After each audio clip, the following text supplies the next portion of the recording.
വകുപ്പുകളുടെ വലിയൊരു ഏകോപനത്തിന്റെ കാഴ്ച അതാണ് നമ്മൾ ഇന്ന് ഈ പൊങ്കാലയിലൂടെ കാണുന്നത്. ആദ്യമായി ഞാൻ തിരുവനന്തപുരം കോർപ്പറേഷനെ പ്രത്യേക അഭിനന്ദിക്കുകയാണ്. വളരെ നല്ല നിലയിൽ ഇതിൻ്റെ ആതിഥേയ മര്യാദയോടുകൂടി ഇതിൻ്റെ എല്ലാ ഉത്തരവാദിത്വം ഏറ്റെടുത്ത് നിർവഹിച്ചിരിക്കുകയാണ്.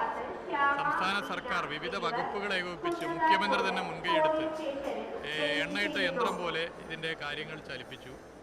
അതിൻ്റെ ഭാഗമായി വരുന്ന ലക്ഷക്കണക്കിന് വരുന്ന തീർത്ഥാടകരെ സംബന്ധിച്ചിട്ട് ഒരു പ്രയാസവും ഇതിൻ്റെ ഭാഗമായിട്ടുണ്ടായിട്ടില്ല. പൊങ്കാലയ്ക്ക് വേണ്ടിയുള്ള റോഡുകളൊക്കെ തന്നെ വളരെ നല്ല നിലയിൽ ഒരുങ്ങി. അതിന് മറ്റെല്ലാ തയ്യാറെടുപ്പുമായി എല്ലാ കാര്യങ്ങളും ഭംഗിയായി നിർവഹിക്കപ്പെട്ടു.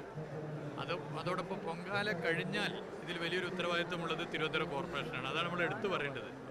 തിരുവനന്തപുരം കോർപ്പറേഷൻ അത് വളരെ ഭംഗിയായി, ഞാനിപ്പോൾ അതിനെക്കുറിച്ചൊക്കെ നോക്കിയപ്പോൾ എന്താണോ പ്ലാൻ ചെയ്ത കാര്യങ്ങളൊക്കെ തന്നെ വളരെ നല്ല നിലയിൽ ആലോചിച്ച് പഴയൊരു സ്ഥിതിയിലേക്ക് എത്തുകയാണ്. അപ്പോൾ അതുകൊണ്ടാണ് തിരുവനന്തപുരം കോർപ്പറേഷനെ പ്രത്യേകം ഇതിൽ അഭിനന്ദിക്കാൻ ഉദ്ദേശിക്കുന്നത്.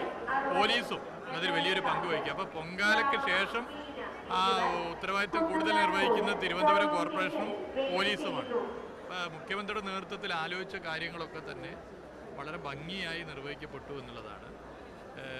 ഇതിൻ്റെ ഒരു പ്രത്യേകത, നിരവധി പേർ രാജ്യത്തിൻ്റെ പുറത്തുള്ളവരും കേരളത്തിലെ പുറത്തുള്ള മറ്റ് സംസ്ഥാനങ്ങളിൽ നിന്നുള്ളവരും വരുന്നുണ്ട്. തീർത്ഥാടക ടൂറിസത്തിൻ്റെ അനന്ത സാധ്യതയാണ്. ഇതിൻ്റെ ചുറ്റുവട്ടത്തുള്ള ടൂറിസ്റ്റ് കേന്ദ്രങ്ങളിലൊക്കെ കുറേയായിട്ട് നല്ല നിലയിൽ ആൾ വന്നുകൊണ്ടിരിക്കുകയാണ്. അപ്പോൾ തീർത്ഥാടക ടൂറിസത്തിൻ്റെ അനന്ത സാധ്യത കൂടിയാണ് ആറ്റുകാൽ മഹോത്സവം. ആ നിലയിൽ ലക്ഷക്കണക്കിന് ജനങ്ങൾ ഒത്തുകൂടുന്ന ഈ ഒത്തുചേരലിനെ എല്ലാ നിലയിലും സ്വീകരിക്കുക എന്നുള്ളതാണ് ഞങ്ങളെല്ലാവരുടെയും ഉത്തരവാദിത്വം.